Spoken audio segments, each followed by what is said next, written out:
Merhaba arkadaşlar, Nilberk'in Mutfağı kanalıma hoş geldiniz.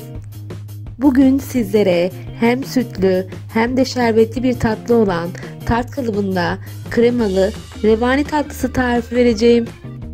Tatlı için malzemelerim: keki için 2 adet yumurta, 1 çay bardağı toz şeker, 1 çay bardağı süt, 1 çay bardağı sıvı yağ, klasik su bardağı ölçüsüyle 1 su bardağı un, 1 su bardağı irmik, 1 paket kabartma tozu, 1 paket vanilya.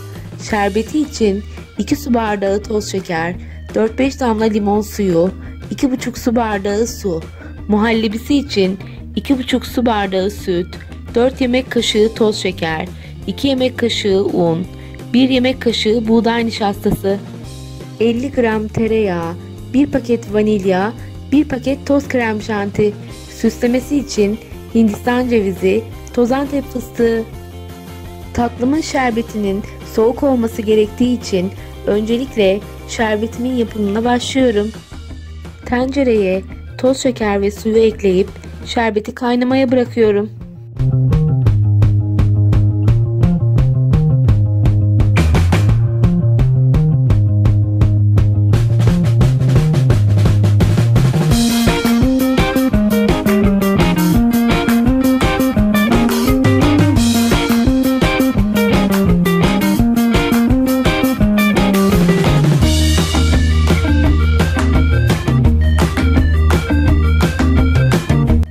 Şerbetim kaynarken tatlımın kremasının yapımına başlıyorum. Tencereye süt,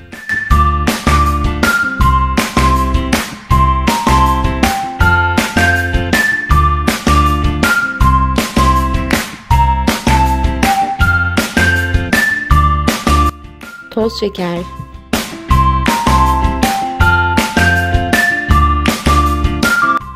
un,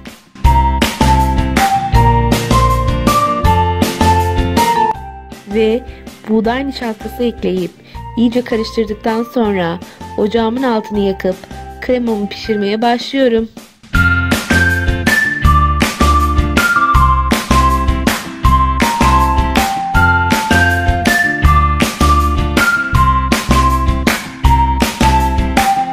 Kremam koyulaşıp kaynayıncaya kadar tel çırpıcıyla hiç durmadan karıştırıyorum.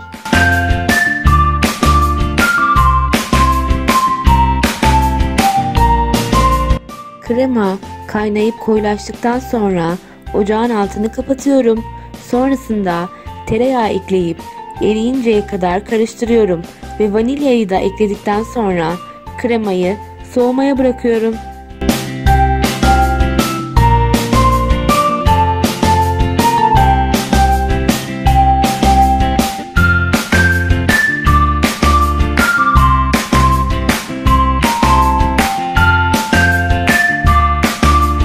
Kremayı hazırlarken kaynamaya bıraktığım şerbetime 4-5 damla limon suyu sıkıp birkaç dakika daha kaynattıktan sonra ocağımın altını kapatıp şerbeti soğumaya bırakıyorum.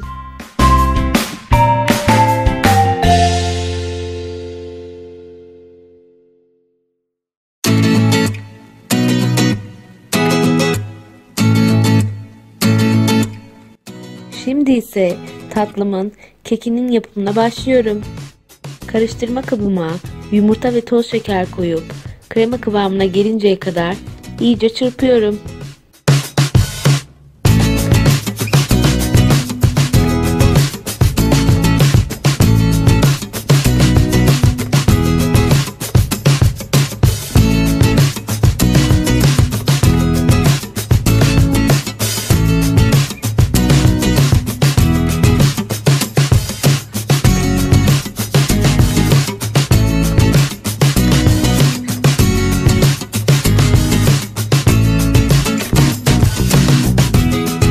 Sonrasında sıvı yağ,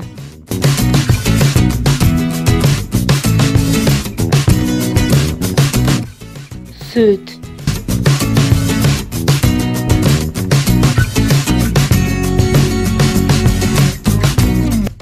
irmik,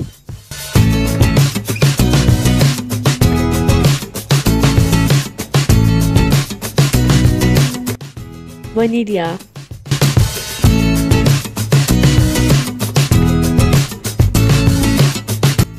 kabartma tozu,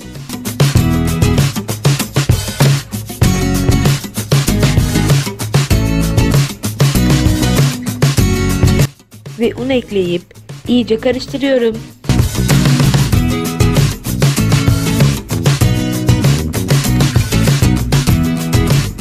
Sonrasında pişen kekin kolayca çıkması için tart kalıbını margarinle yağlıyorum.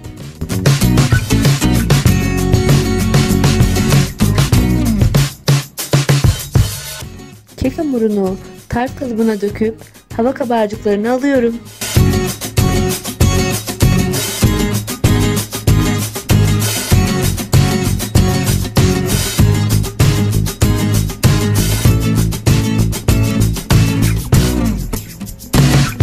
Kekimi önceden ısıtılmış 170 derece fırında kızarıncaya kadar pişmeye bırakıyorum. Pişen keki fırından çıkarıp ilk sıcaklığı çıkıncaya kadar yaklaşık 5 dakika boyunca bekletiyorum. 5 dakikanın sonunda önceden hazırladığım soğuyan şerbeti kekin üzerine döküyorum.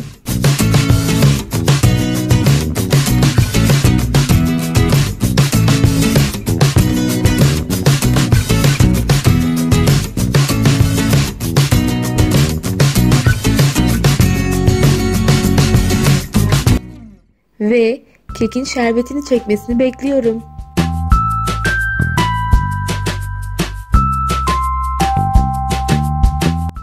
Kek şerbetini çekerken önceden hazırladığım soğuttuğum kremaya bir paket toz krem şanti ekleyip önce tel çırpıcıyla sonrasında blenderla pürüzsüz bir hale gelinceye kadar çırpıyorum.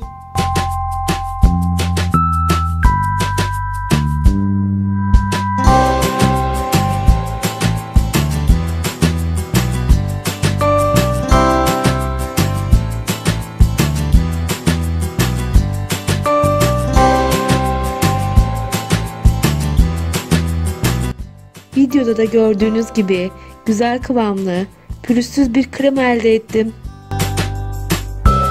Şimdi ise şerbetini çeken revaniyi servis tabağına alıyorum.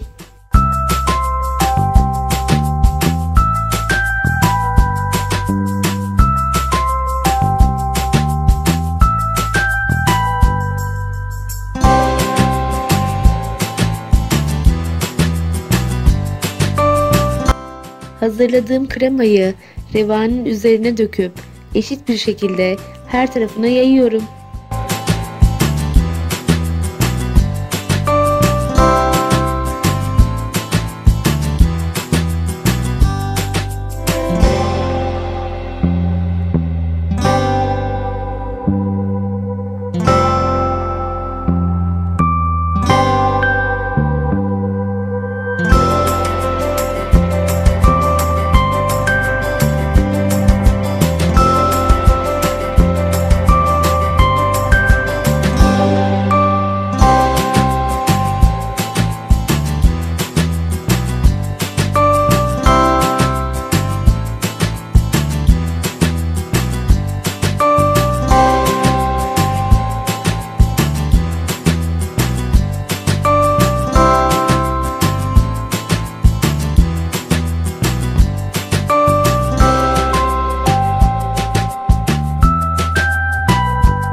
Ve kremalı revanimi süsleme aşamasına geçiyorum.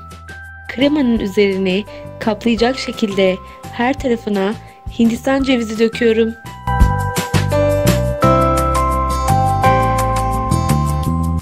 Ben tatlımı değişik bir şekilde süslemek istedim. Ortasını yaprak şeklinde kestiğim A4 kağıdını tatlımın üzerine koyup içini toz Antep fıstığı ile doldurdum. Belki size de bir fikir olur. Siz de değişik şekillerde kestiğiniz A4 kağıdını kalıp olarak kullanabilirsiniz.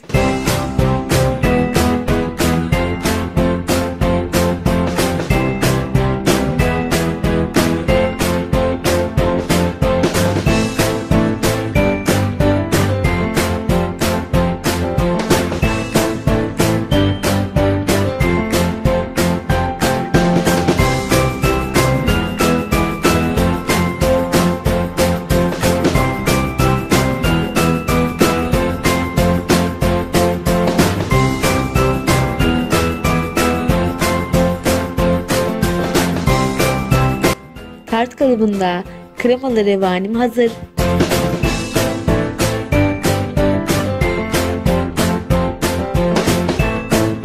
Buzdolabında 3-4 saat beklettikten sonra servis edebilirsiniz.